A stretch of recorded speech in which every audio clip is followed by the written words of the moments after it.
എൻ്റെ പേര് അലീന വിൽസൺ. ഇതെൻ്റെ ഫ്രണ്ട് അനു ജെറി. ഞങ്ങൾ പള്ളിപ്പുറം മഞ്ഞുമാത ബസിലിക്കയിൽ നിന്നാണ് വരുന്നത്. അമ്മയുടെ പ്രത്യക്ഷീകരണത്തിൻ്റെ സ്ഥിരം സാക്ഷിയാക്കി യേശുനാമത്തിൽ ഉയർത്തിയതിന് അമ്മമാതാവിനും തിരുക്കുമാരനും 1000 നന്ദി. എൻ്റെ BSc നഴ്സിംഗ് പഠനകാലത്ത് ഞങ്ങൾക്കുണ്ടായ അനുഭവങ്ങളാണ് ഞാനിവിടെ സാക്ഷ്യപ്പെടുത്തുന്നത്. ഞാനിത് 2ാം തവണയാണ് ഞാൻ സാക്ഷ്യം പറയുന്നത്. സെക്കൻഡ് ഇയറിലും ഫസ്റ്റ് ഇയറിലും കിട്ടിയ അനുഭവങ്ങൾ ഞാനന്ന് ഇവിടെ പറഞ്ഞിരുന്നു. 2025 മെയ് 26-നാണ് ഞാൻ തീർത്ഥാടന ഉടമ്പടി എടുക്കുന്നത്. അപ്പോൾ 3rd ഇയറിൽ ഞാൻ പഠിക്കുന്ന സമയത്ത് സീനിയേഴ്സും മാംസും എല്ലാവരും പറയുമായിരുന്നു ഡിസ്റ്റിങ്ഷൻ മേടിക്കാൻ പറ്റിയ ഏറ്റവും എളുപ്പമുള്ള വർഷമാണ് 3rd ഇയർന്ന്. പക്ഷെ അപ്പം എൻ്റെ ഉള്ളിൽ എപ്പോഴും ഇത് കേൾക്കുമ്പോൾ ഉള്ളിൽ ആഗ്രഹമുണ്ട് ഡിസ്റ്റിങ്ഷൻ എനിക്ക് കിട്ടിയിരുന്നെങ്കിലോ എന്ന്. പക്ഷേ ഏറ്റവും ഒരു ആവറേജ് സ്റ്റുഡൻ്റാണ് ഞാൻ. അപ്പോൾ എനിക്ക് ഡിസ്റ്റിങ്ഷൻ കിട്ടാൻ മാത്രമുള്ള മെറിറ്റൊന്നും എനിക്കില്ല. പക്ഷേ എൻ്റെ റൂമിലുണ്ടായ കൃപാസന മാതാവിൻ്റെ രൂപത്തിൻ്റെ അടിയിൽ ഞാൻ എഴുതി വെച്ചു, മാതാവേ എനിക്ക് ഡിസ്റ്റിങ്ഷൻ കിട്ടണമെന്നൊരാഗ്രഹമുണ്ട്, പക്ഷെ അമ്മയുടെ ഹിതം പോലെ എനിക്കത് നടത്തി തന്നാൽ മതിയെന്ന് ഞാൻ അമ്മേനോട് എഴുതി പ്രാർത്ഥിച്ചു. അതേപോലെ ഓൺലൈൻ ഉടമ്പടിയിലും വെച്ചിട്ടുണ്ടായിരുന്നു. അങ്ങനെ എക്സാം ടൈമായി, ഡേറ്റൊക്കെ വന്നു എന്നാണ് എക്സാമിന്. പക്ഷേ എനിക്ക് എങ്ങനെ പഠിച്ചു തുടങ്ങണം, എവിടെ തുടങ്ങണമെന്നൊന്നും ഒരു പിടുത്തവും ഉണ്ടായിരുന്നില്ല. എൻ്റെ ഒരു പഠന രീതി എന്ന് പറഞ്ഞാൽ എനിക്ക് ആരെങ്കിലും പറഞ്ഞ് എന്നെ പഠിപ്പിക്കണം, എന്നിട്ട് ഞാനത് ഉറക്കെ വായിച്ച് പഠിച്ചാലേ എനിക്ക് കിട്ടുള്ളൂ. അപ്പോൾ ഇതെൻ്റെ അമ്മ മാതാവിന് നേരത്തെ അറിയാവുന്നത് കാരണം എൻ്റെ ഫ്രണ്ട്സിന് എനിക്ക് മലയാളത്തിൽ അത് എക്സ്പ്ലെയിൻ ചെയ്ത് കൊടുക്കാൻ തക്ക വിധം മാതാവൻ അത്രത്തോളം ഉയർത്തി. അവരെന്ത് ഡൗട്ട് ചോദിച്ചാലും അതെനിക്ക് ഏറ്റവും ക്ലിയർ ആയിട്ട് എനിക്ക് പറഞ്ഞു കൊടുക്കാൻ തക്ക വിധം എന്നെ മാതാവ് ഉയർത്തിയിട്ടുണ്ട്. അതുപോലെ ഈ 3rd ഇയറിലെ എക്സാം സമയത്ത് എനിക്ക് ഒത്തിരിയേറെ അനുഭവങ്ങളാണ് ഉണ്ടായിട്ടുള്ളത്. ഇവിടെ തന്ന ഉടമ്പടി മെഴുകുതിരിയിൽ ഈശോയുടെ തിരുഹൃദയം കണ്ടിട്ടുണ്ട്. അതേപോലെ മുല്ലപ്പൂ സുഗന്ധാഭിഷേകം എനിക്ക് ലഭിച്ചിട്ടുണ്ട്. അങ്ങനെ 3rd ഇയറിലെ എക്സാം റിസൾട്ട് വന്നു. ഞാൻ അമ്മ മാതാവിനോട് എന്താണോ പറഞ്ഞ് പ്രാർത്ഥിച്ചത് അതേപോലെ തന്നെ എനിക്ക് എൻ്റെ അമ്മ മാതാവ് 3rd ഇയറിൽ ഡിസ്റ്റിങ്ഷൻ നൽകി എന്നെ അനുഗ്രഹിച്ചു. അതേപോലെ 4th ഇയറിൽ പഠിക്കുന്ന സമയത്ത് വളരെ ടൈം കുറവായിരുന്നു പഠിക്കാനായിട്ട്. അപ്പോൾ ഉറപ്പായിരുന്നു എന്തായാലും സിലബസ് എനിക്ക് കംപ്ലീറ്റ് ചെയ്യാനായിട്ട് പറ്റില്ല. അപ്പോൾ ഇനിയുള്ള ആകെ വഴി എൻ്റെ മുന്നിൽ ഞാൻ കണ്ടത് ക്വസ്റ്റ്യൻ പേപ്പേഴ്സ് പഠിക്കുക എന്നുള്ളതാണ്. ക്വസ്റ്റ്യൻ പേപ്പേഴ്സ് മാത്രം പഠിച്ചിട്ടാണ് യൂണിവേഴ്സിറ്റി എക്സാമിന് പോയേക്കുന്നത്. അതും മൊത്തം കംപ്ലീറ്റ് ആക്കിയിട്ടില്ല. മാതാവിനോട് കുറച്ച് ചോദ്യങ്ങൾ ഞങ്ങളിങ്ങനെ പറഞ്ഞു ചോദിക്കും, അത് പഠിക്കും, അത് മാത്രമേ ഉണ്ടായിരുന്നുള്ളൂ. അല്ലാണ്ട് കൂടുതലായിട്ടൊന്നും പ്രിപ്പയർ ചെയ്തില്ലായിരുന്നു. പക്ഷെ ഞങ്ങൾ നല്ലോണം പ്രാർത്ഥിക്കുമായിരുന്നു. ഞങ്ങൾ പ്രാർത്ഥിക്കുന്നത് എങ്ങനെയാണെന്ന് വെച്ചാൽ എൻ്റെ റൂമിൽ 5 പേരാണുള്ളത്. ഞങ്ങൾ 5 പേരും കൈകോർത്ത് പിടിക്കും. എന്നിട്ട് ആദ്യം തന്നെ വചനങ്ങൾ ചൊല്ലും. നിന്റെ ദൈവമായ കർത്താവ്, വിജയം നൽകുന്ന യോദ്ധാവ് നിന്റെ മധ്യയുണ്ട്. ഭയപ്പെടേണ്ട, വിശ്വസിക്കുക മാത്രം ചെയ്യുക. എന്നെ ശക്തനാക്കുന്നവരിലൂടെ എനിക്കെല്ലാം ചെയ്യാൻ സാധിക്കും. കൃപാസന പ്രസാദപര മാതാവേ, ഞങ്ങൾക്ക് വേണ്ടി അപേക്ഷിക്കണമേ. ഈ വചനവും അതേപോലെ വിശ്വാസ പ്രമാണവും ചൊല്ലിയിട്ടാണ് ഞങ്ങൾ പഠിക്കാനിരിക്കുന്നത്. അങ്ങനെ 4th ഇയറിലെ എക്സാം ഡേറ്റ് ഒക്കെ വന്നു.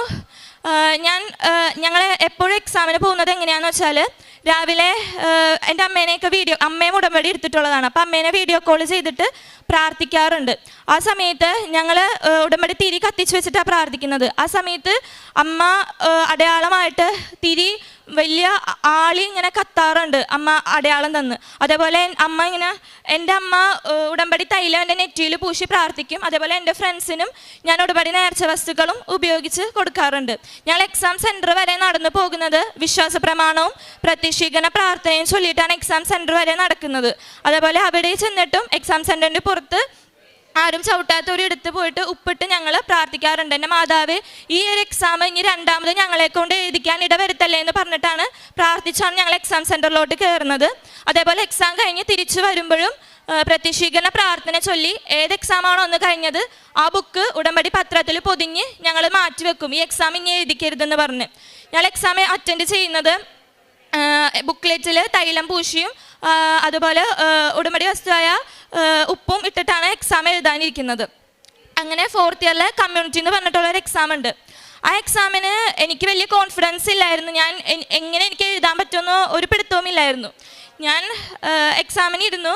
അമ്മനോട് അപ്പോഴേ പ്രാർത്ഥിച്ചു, എൻ്റെ ഇടത്തും വലത്തും ഈശോയും മാതാവ് ഇരുന്നിട്ട് എൻ്റെ കൈ പിടിച്ചായിരിക്കണം എനിക്ക് എക്സാം എന്നെ എഴുതിപ്പിക്കേണ്ടത്.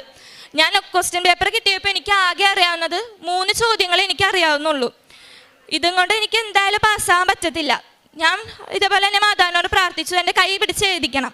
ഞാൻ എക്സാം എഴുതി കുറച്ചായപ്പോൾ എൻ്റെ കയ്യിലോട്ട് നോക്കിയപ്പോൾ ഞാൻ കാണുന്നത് ഉടമ്പടി കാശുരൂപത്തിൻ്റെ അതേ നിറത്തിൽ എൻ്റെ കയ്യിൽ മഷി ഇങ്ക് കലർന്നിരിക്കുകയാണ്, പേനയുടെ ഇങ്ക്. അപ്പം തന്നെ ഞാൻ എൻ്റെ മനസ്സിൽ ഉറപ്പിച്ചു, എൻ്റെ അമ്മ മാതാവ് എൻ്റെ കൈ പിടിച്ച് എഴുതിച്ചിട്ടുണ്ട്, ഞാൻ ഈ എക്സാം എന്തായാലും തോൽക്കില്ലാതെ എൻ്റെ അമ്മ മാതാവ് പാസ്സാക്കുമെന്ന് ഞാൻ ഉറപ്പിച്ചു. ഇതേപോലെ തന്നെയായിരുന്നു റിസർച്ച് ആൻഡ് സ്റ്റാറ്റിസ്റ്റിക്സ് എക്സാമിന്. സ്റ്റാറ്റിസ്റ്റിക്സ് 25 മാർക്കിനാണ്. അപ്പോൾ എന്തായാലും ബുക്ക്ലെറ്റ് കംപ്ലീറ്റ് ആക്കാൻ പറ്റില്ല. അവിടെ ഞാൻ കാണിച്ചത് ബാക്കിൽ നിന്ന് 2 മാർക്സിൻ്റെ ക്വസ്റ്റ്യൻസ് അറ്റൻഡ് ചെയ്തു, ലോങ് ക്വസ്റ്റ്യൻസ് ഫ്രണ്ടിൽ നിന്ന് അറ്റൻഡ് ചെയ്തു. അപ്പോൾ നടുക്കത്തെ പേജ് മൊത്തം ബ്ലാങ്ക് ആയി, എനിക്കൊന്നും ചെയ്യാൻ പറ്റില്ല, കൂടുതലായിട്ടൊന്നും എഴുതാനുമില്ല. ഞാൻ ജസ്റ്റ് സ്ട്രൈക്ക് ചെയ്തത് വിട്ടു. ആൻസർ ഷീറ്റ് കൊടുക്കുന്ന സമയത്ത് മാതാവിൻ്റെ ഉപ്പിട്ട് പ്രാർത്ഥിച്ചിട്ട് ഞാൻ ഇൻവിജിലേറ്ററിന് കൊടുക്കുന്ന സമയത്ത് പറഞ്ഞു, ഇത് ഈ പേപ്പർ ചെക്ക് ചെയ്യേണ്ടത് എൻ്റെ മാതാവായിരിക്കണം, ഈ പേപ്പർ ചെക്ക് ചെയ്യേണ്ടത്, എന്നാലേ എനിക്കിത് പാസ്സാകാൻ പറ്റുള്ളൂ എന്ന് പറഞ്ഞിട്ടാണ് ഇത് ഞാൻ കൊടുത്തത്. അങ്ങനെ എക്സാംസ് ഒക്കെ കഴിഞ്ഞു. പ്രാർത്ഥനയിൽ നല്ലോണം പ്രാർത്ഥിച്ചായിരുന്നു. ഞങ്ങൾ പഠിക്കുന്ന സമയത്താണെങ്കിലും 3 മണിക്കൊക്കെ എഴുന്നേറ്റ് കരുണക്കൊന്തൊക്കെ ചൊല്ലാറുണ്ട്, അതുപോലെ വചനം എഴുതി ഞങ്ങൾ പ്രാർത്ഥിക്കാറുണ്ട്, ഇതെല്ലാം ചെയ്യുമായിരുന്നു. അങ്ങനെ എൻ്റെ റിസൾട്ട് വന്നത് ജൂൺ 10-നാണ് റിസൾട്ട് വന്നത്. എൻ്റെ ബർത്ത്ഡേ എന്ന് പറയുന്നത് ജൂൺ 5-നായിരുന്നു. ഞാൻ ഉടമ്പടി പത്രികയിലും വെച്ചിരുന്നു പ്രാർത്ഥിച്ചിരുന്നത് എൻ്റെ ബർത്ത്ഡേ ഗിഫ്റ്റായിട്ട് അമ്മ മാതാവ് എനിക്ക് ഡിസ്റ്റിങ്ഷൻ നൽകിയാണ് എന്നെ അനുഗ്രഹിക്കേണ്ടതെന്നാണ്. അതുപോലെ തന്നെ not by merit but by grace എന്നെ മാതാവ് 4th ഇയറിലും ഡിസ്റ്റിങ്ഷൻ നൽകിയാണ് അനുഗ്രഹിച്ചത്. ഉടമ്പടി സാക്ഷ്യം വഴി ഇവക്കുണ്ടായ അനുഭവം എൻ്റെ ഫ്രണ്ട് പറയുന്നതാണ്. എൻ്റെ പേര് അനുജറി. ഞങ്ങൾ ഒന്നിച്ചാണ് നഴ്സിംഗ് പഠിക്കണത്. അമ്മ മാതാവും തിരുക്കുമാറിനും എനിക്ക് ഉടമ്പടി എടുക്കുന്നത് വഴി എനിക്ക് നേടിത്തന്ന അനുഗ്രഹത്തെ സാക്ഷ്യപ്പെടുത്താനാണ് ഞാനിവിടെ നിൽക്കുന്നത്. മെയ് 1, 2026 ഞാനിവിടെ വന്നിട്ട് ഉടമ്പടി എടുക്കുന്നത്. അതിനു മുന്നേ 4 വർഷവും ഞാൻ ഓൺലൈനായിട്ടാണ് ഉടമ്പടി എടുത്തത്. BSc nursing first year exam first ഇയറിൻ്റെ സമയത്ത് സൈക്കോളജിയുടെ സമയത്താണ് എനിക്ക് ഞങ്ങളുടെ ബിൽഡിങ്ങിൽ ഫുള്ളും വൈറൽ ഫീവർ വന്ന് എനിക്ക് 103 ഡിഗ്രി പനിയായിട്ട് ഞാൻ കിടക്കുകയായിരുന്നു. ആ സമയത്ത് ഞങ്ങളെല്ലാവരും കമ്പൈൻ സ്റ്റഡിയാണ് സൈക്കോളജിക്ക് കൂടുതലും ഏറ്റവും എളുപ്പം അതാണ് പഠിക്കാൻ വേണ്ടിയിട്ട്. അപ്പം അങ്ങനെ പഠിച്ചുകൊണ്ടിരിക്കുന്ന സമയത്താണ് എനിക്ക് പനിയായിട്ട് കിടക്കണത്. എനിക്ക് കൂടുതലായിട്ട് പഠിക്കാൻ പറ്റണില്ല, എനിക്കൊന്നും ചെയ്യാൻ പറ്റണില്ല, ഞാൻ കിടപ്പായിപ്പോയി. എനിക്ക് ഭയങ്കര ടെൻഷനായിരുന്നു, എനിക്കിനി എക്സാം എഴുതാൻ പറ്റുമോ, എനിക്ക് നല്ലോണം പ്രിപ്പയർ ചെയ്യാൻ പറ്റുമോ, ഞാൻ ഫെയിലായി പോകുമെന്ന് എനിക്ക് ഭയങ്കര ടെൻഷനായിരുന്നു. അപ്പോൾ ഇവളെനിക്ക് ഉടമ്പടി തൈലം എൻ്റെ നെറ്റിയിൽ പുരട്ടി പ്രാർത്ഥിപ്പിക്കും. പിന്നെ പ്രത്യക്ഷീകരണ പ്രാർത്ഥന ഞാൻ എപ്പോഴും ചൊല്ലുമായിരുന്നു. അങ്ങനെ എക്സാമിന് തൊട്ട് മുന്നേ എൻ്റെ പനി മാറുകയും എനിക്ക് നല്ല രീതിയിൽ പ്രിപ്പയർ ചെയ്ത് ഫസ്റ്റ് ഇയർ ഫസ്റ്റ് ക്ലാസ്സോടെ പാസ്സാവാൻ പറ്റി. സെക്കൻഡ് ഇയറും ഞാൻ ഫസ്റ്റ് ക്ലാസ്സോടെ പാസ്സായി. തേർഡ് ഇയർ ഞങ്ങളിതുപോലെ വചനങ്ങൾ ചൊല്ലിയാണ് നല്ലോണം പ്രാർത്ഥിച്ചാണ് പഠിക്കാനായിട്ട് ഇരിക്കണത്. ബൈബിള് വായിക്കും, അമ്മയുടെ പ്രത്യക്ഷീകരണ പ്രാർത്ഥന ചൊല്ലും. 2:30ക്കും ഞങ്ങൾ ചെല്ലാറുണ്ട്, എല്ലാവരോടും ഒന്നിച്ചാണ് ചെല്ലണത്. അങ്ങനെ എക്സാമിന് വേണ്ടി ഞങ്ങൾ നല്ലോണം പ്രിപ്പയർ ചെയ്ത് മാംസ് പറഞ്ഞ് നല്ല തേർഡ് ഇയർ ഏറ്റവും നല്ല രീതിയിൽ പഠിച്ചാൽ നമുക്ക് നല്ല മാർക്ക് സ്കോർ ചെയ്യാൻ പറ്റും. അപ്പം ഞങ്ങൾ നല്ലോണം പ്രിപ്പയർ ചെയ്തായിരുന്നു. എന്നിട്ട് ഞങ്ങൾ എക്സാം സെൻറ്ററിൻ്റെ പുറത്ത് പോയി 10 പേരോടി ഞങ്ങൾ കൈപിടിച്ചാണ് വചനം ചൊല്ലി പ്രാർത്ഥിക്കണത്.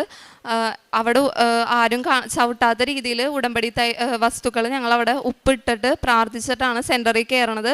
കാശുരൂപം വെച്ച് ഞാൻ എപ്പോഴും പ്രാർത്ഥിച്ചാണ് എഴുതണത്. അങ്ങനെ റിസൾട്ടിൻ്റെ സമയം റിസൾട്ട് പബ്ലിഷ് ചെയ്തപ്പോൾ എൻ്റെ രജിസ്റ്റർ നമ്പർ ആ PDF ഉണ്ടായിരുന്നില്ല. അപ്പം എനിക്ക് ഭയങ്കര ടെൻഷനായി, ഞാൻ ഫെയിൽ ആവുമെന്ന് എനിക്ക് പേടിയായി. അങ്ങനെ ഇരിക്കുന്ന സമയത്ത് എൻ്റെ ഫ്രണ്ട് എന്നോട് പറഞ്ഞ്, നീ പേടിക്കണ്ട, എന്തായാലും നീ പാസ്സാവും, നീ ഉടമ്പടി എടുത്തതല്ലേ എന്ന് പറഞ്ഞു. അപ്പം എനിക്ക് ഭയങ്കര ടെൻഷനായിരുന്നു. ഞാൻ നല്ലോണം പഠിച്ചല്ലോ, നല്ലോണം പ്രാർത്ഥിച്ച്, പിന്നെ എനിക്ക് എന്ത് പറ്റിയെന്നായിരുന്നു. കാരണം ഞാൻ അത്രയും നല്ലോണം പ്രിപ്പയർ ചെയ്തിട്ടുണ്ടായിരുന്നു. അപ്പം ഉടമ്പടി തൈലം എൻ്റെ രജിസ്റ്ററിൽ ഞാൻ പുരട്ടി പ്രാർത്ഥിച്ചു. എൻ്റെ അമ്മ പറഞ്ഞു, പേടിക്കണ്ട, നീ എന്തായാലും പാസ്സാവും. എൻ്റെ മാം എന്നെ വിളിച്ച് പറഞ്ഞു, നമുക്ക് നോക്കാം, മെമ്മോ വരട്ടെ, നമുക്ക് നോക്കാം, എന്തായാലും പാസ്സാവും മോൻ. എൻ്റെ ഫ്രണ്ട്സ് എല്ലാവരും എന്നോട് പറഞ്ഞ് അങ്ങനെ തൈലം പുരട്ടി ഞാൻ രജിസ്റ്റർ നമ്പറിൽ വെച്ച് പ്രാർത്ഥിച്ച് പ്രത്യക്ഷീകരണ പ്രാർത്ഥന ഞാൻ ആവർത്തിച്ച് ചൊല്ലി. റിസൾട്ട് പബ്ലിഷ് ചെയ്തതിന് 1 ആഴ്ച കഴിഞ്ഞിട്ടാണ് നമുക്ക് മെമ്മോ വന്നത്. എൻ്റെ മെമ്മോ വന്നപ്പോൾ എനിക്ക് ഫസ്റ്റ് ക്ലാസ്സോടെ പാസ്സായി. ഏറ്റവും നല്ല മാർക്ക് തന്ന എൻ്റെ മാതാവ് തിരുക്കുമാരൻ വരെ അനുഗ്രഹിച്ചതിന് 1000 നന്ദി ഞാൻ പറയുന്നു. ആത്മീയ ജീവിതം എന്ന് പറഞ്ഞാൽ ഉടമ്പടിക്ക് മുന്നേ എൻ്റെ കയ്യിൽ ഞാൻ ഇതുപോലെ ഒന്നും കൊണ്ടുപോയി നടക്കില്ലായിരുന്നു. അതേപോലെ ജപമാല പോലും ഞാൻ മര്യാദയ്ക്ക് എത്തിക്കില്ലായിരുന്നു. ഉടമ്പടി എടുത്തതിന് ശേഷം എനിക്ക് സമ്പൂർണ്ണ ജപമാല വരെ എനിക്ക് എത്തിക്കാനായിട്ട് ഇപ്പോൾ സാധിക്കുന്നുണ്ട്. അതേപോലെ അരമണിക്കൂർ ഞാൻ ബൈബിൾ വായിക്കും. 2 ആഴ്ച കൂടുമ്പോൾ കുമ്പസാരിക്കാനൊക്കെ എനിക്കിപ്പോൾ സാധിക്കുന്നുണ്ട്.